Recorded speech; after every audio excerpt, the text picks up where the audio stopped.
રાહુલ ગાંધીના રાજા રજવાડાના નિવેદન પર કેન્દ્રીય રક્ષા મંત્રી રાજનાથસિંહની પ્રતિક્રિયા। કહ્યું, દેશની આઝાદી સમયથી રાજા મહારાજાનો મહત્વનો ફાળો રહ્યો છે। આ સાથે તેમણે સરદાર પટેલનો પણ નિવેદનમાં ઉલ્લેખ કર્યો। વધુમાં તેમણે કહ્યું કે આ જ રીતે દેશ આગળ વધશે તો વિશ્વની ત્રીજી સૌથી મોટી આર્થિક વ્યવસ્થા બની જશે। આપણી પાસે શ્રેષ્ઠ નેતૃત્વ છે। ત્યારે કોંગ્રેસ પર વાર કરતા કહ્યું કે કોઈ નેતા પણ નથી, નીતિ અને નિયત પણ નથી। આ સાથે તેમણે જીતનો વિશ્વાસ વ્યક્ત કર્યો। जब भारत आजाद हुआ था, जब राज्यों के विलय का प्रश्न था, तो हमारे राजा महाराजा जो भी यहाँ पे थे, सरदार वल्लभ भाई पटेल की अपील पर सबने अपने राज्य का बहुत ही सहर्ष विलय करने के लिए अपनी सहमति दी।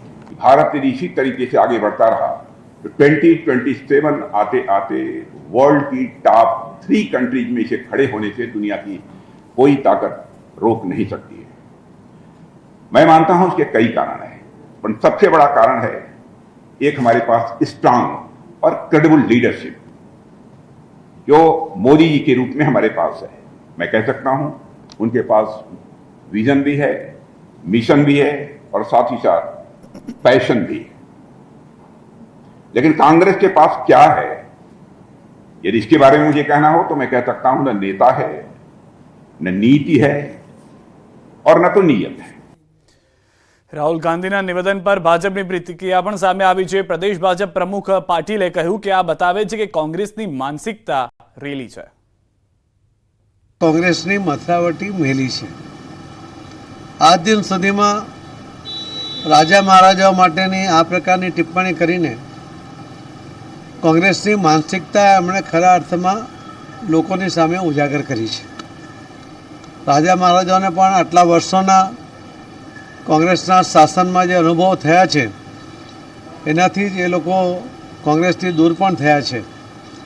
અને આજે અને આ સિવાયના પણ કે જે નિવેદન હતા કે અમે એક એક વ્યક્તિનો સર્વે કરાવીશું, સર્વેમાં જે આવશે એમાંથી અમે પૈસા લોકોને વેચી દઈશું। કોઈ વ્યક્તિ પોતે મહેનત કરે, રાત દિવસ મહેનત કરીને પોતાના માટે અને પોતાના સંતાનો માટે કોઈ બચત કરે અને એ બચત તમે જેને બિનઅધિકૃત લોકોને વેચી દેવાની વાત કરો, લઘુમતીને વેચી દેવાની વાત કરો, જે મુસ્લિમોને વેચી દેવાની વાત કરો, જે ઘુસપેઠિયાઓ છે એમને વેચી દેવાની વાત કરો, એ તો સરાસર અન્યાય છે। અને ભારતીય જનતા પાર્ટી કોઈ પણ સંજોગોમાં આવા એમના કરતૂતોને ચલાવી લેશે નહીં। જે હમણાં એમણે રાજા મહારાજાઓ માટેનું પણ જે વાત કરી જેમાં પણ એમણે સ્પષ્ટ કબૂલ કર્યું છે કે અમે એમની ભૂમિ લઈ લીધી, એટલે એમની જમીનો લઈ લીધી, એમની મિલકતો લઈ લીધી। આ લઈ લેવાનું, હડપ કરવાનું આ કામ કોંગ્રેસ વર્ષોથી કરતી આવી છે અને ફરીથી આજે એ સ્પષ્ટ થયું છે। તો રાજા પરના રાહુલના નિવેદન પર બોલ્યા સંઘવી। ગૃહ રાજ્યમંત્રી હર્ષ સંઘવીની પ્રતિક્રિયા। રાહુલના નિવેદનથી સમાજમાં દુઃખની લાગણી। રાજા રજવાડાઓએ દેશની એકતા માટે બલિદાનો આપ્યા, કોંગ્રેસે રાજા રજવાડાઓને બદનામ કર્યા। અને જે રાજાઓએ પોતાના રજવાડાઓ આ દેશને એક કરવા માટે આપ્યા હોય એવા રાજાઓને, એવા રજવાડાઓને, એવા આપણા મહારાજાઓ માટે કોઈ પ્રકારના શબ્દ બોલવાનું કોંગ્રેસના આ શહેજાદા દ્વારા બાકી રાખવામાં નથી આવ્યું। દેશની જમીનો, દેશના ગરીબોના જે બચતના રૂપિયા હોય, દેશના ગરીબો માટે જે યોજના બનાવી હોય તે સૌ યોજનાઓ થકી દેશના લોકોને ગમે ત્યારે લૂંટવાનું કામ અગર કોઈએ કર્યું હોય તો એ આ કોંગ્રેસ પાર્ટી દ્વારા કરવામાં આવ્યું। અમે માફી માંગીએ છીએ ને માફી માંગશો, કારણ કે ક્ષત્રિય સમાજ અને ભારતીય જનતા પાર્ટી એક સિક્કાના બે પહેલું છે। આ અમારો જ સમાજ।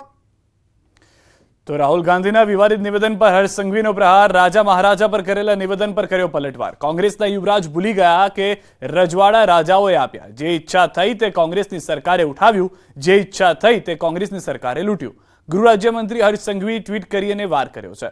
રાજા મહારાજાને લઈ રાહુલ ગાંધીએ આપ્યું હતું નિવેદન। રાજા મહારાજા જે ઈચ્છતા તે કરતા। રાહુલ ગાંધીનું આ નિવેદન હતું, જમીન જોઈએ તો પણ છીનવી લઈ લેતા। राजाओं महाराजाओं का राज था, जो भी वो चाहते थे कर देते थे। किसी की जमीन चाहिए होती थी उठा के ले जाते थे। રાહુલના રાજાના નિવેદન પર રાજકારણ ગરમાયું છે. ભાજપના મીડિયા કન્વીનર યજ્ઞેશ દવેનો પલટવાર. રાહુલ ભારતમાં ભણ્યા નથી એટલે ઇતિહાસથી અજાણ છે. રાજાઓએ જમીન દેશ માટે ન્યોછાવર કરી છે.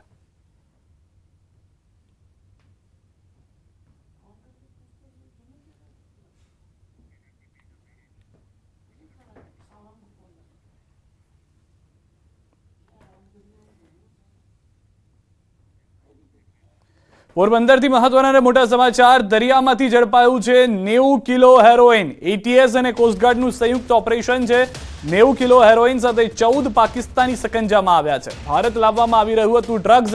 હાલમાં મહત્વના અને મોટા સમાચાર મળી રહ્યા છે. 90 કિલો ડ્રગ્સ ફરી એક વખત દરિયામાંથી પકડવામાં સફળતા મળી છે. ગુજરાતની સુરક્ષા એજન્સીઝને એટીએસ અને કોસ્ટગાર્ડનું સંયુક્ત ઓપરેશન હોવાની હાલમાં જાણકારી મળી રહી છે. 90 કિલો હેરોઇન સાથે 14 પાકિસ્તાનીઓને પણ પકડવામાં આવ્યા હોવાની મહત્વની અને મોટી જાણકારી છે. કઈ રીતે સઘન ઓપરેશન પાર પાડવામાં આવ્યું હતું તે પણ ટૂંક સમયમાં પ્રેસ કરીને જણાવવામાં આવશે. ભારત લાવવામાં આવી રહ્યું હતું ડ્રગ્સ તે વાત કન્ફર્મ થઈ ચૂકી છે. દરિયાઈ માર્ગનો ઉપયોગ અનેક જગ્યાએ થતો હોય છે, પરંતુ આ ભારત માટે હતું. વધુ માહિતી ન્યૂઝ 18 સંવાદદાતા પ્રતિશ અમારી સાથે જોડાઈ ગયા છે. પ્રતિશ, વધુ શું જાણકારી છે? કઈ રીતે ઓપરેશન પાર પાડવામાં આવ્યું? શું મહત્વના મુદ્દાઓ હતા જે કહેવામાં આવ્યા છે હાલમાં આપની પાસે જે માહિતી હોય?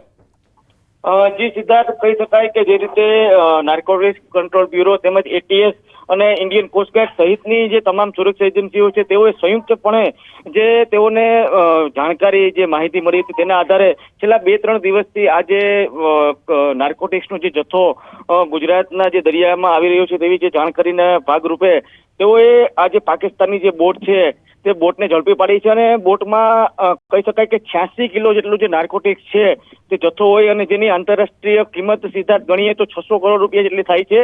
અને આ બોટમાં જે 14 જેટલા જે ક્રૂ મેમ્બરો જે બોટમાં સવાર હતા તેઓને પણ પકડી પાડવામાં આવ્યા છે. ને આ જે તમામ જે નાર્કોટિક્સનો જથ્થો અને જે ક્રૂ મેમ્બરો જે છે બોટમાં સવાર તેઓને મોડી રાત સુધીમાં પોરબંદર લાવવામાં આવે તેવી શક્યતા જોવાઈ રહી છે. સિદ્ધાર્થ, આભાર સમગ્ર માહિતી બદલ પ્રતિશ. તો હાલમાં જે રીતે જાણકારી આપવામાં આવી રહી છે, ભારતમાં લાવવામાં આવી રહ્યું હતું આ ડ્રગ્સ. અનેક વખત ભારતના જ આ દરિયાઈ વિસ્તારનો ઉપયોગ, દરિયાઈ સીમાનો ઉપયોગ, દરિયાનો ઉપયોગ અન્ય દેશમાં ડ્રગ્સ મોકલવા માટે કરવામાં આવતો હોય છે. પરંતુ આ વખતે આ 90 કિલો ડ્રગ્સ ભારતમાં જ અંદર સપ્લાય થાય તે હેતુથી મોકલવામાં આવી રહ્યું હતું. કયા કયા વિસ્તારો હતા, કોને મોકલવાનું હતું? કારણ કે પાકિસ્તાની 14 લોકો પકડાયા હોવાની સ્પષ્ટ માહિતી હાલમાં મળી ચૂકી છે. સમાચારમાં હાલ રોકાઈશું એક વિરામ માટે. આપ જોડાયેલા રહો ગુજરાતની number 1 news channel news 18 Gujarati સાથે.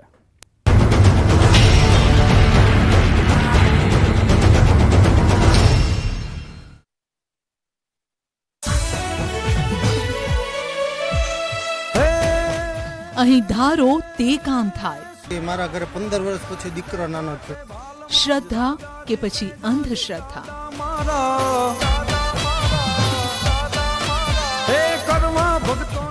દાદાએ અમારે આમ જોયું છે. સુરાપુરા ધામનું સત્ય. જો રવિવારે રાત્રે 7:54 ગ્રાઉન્ડ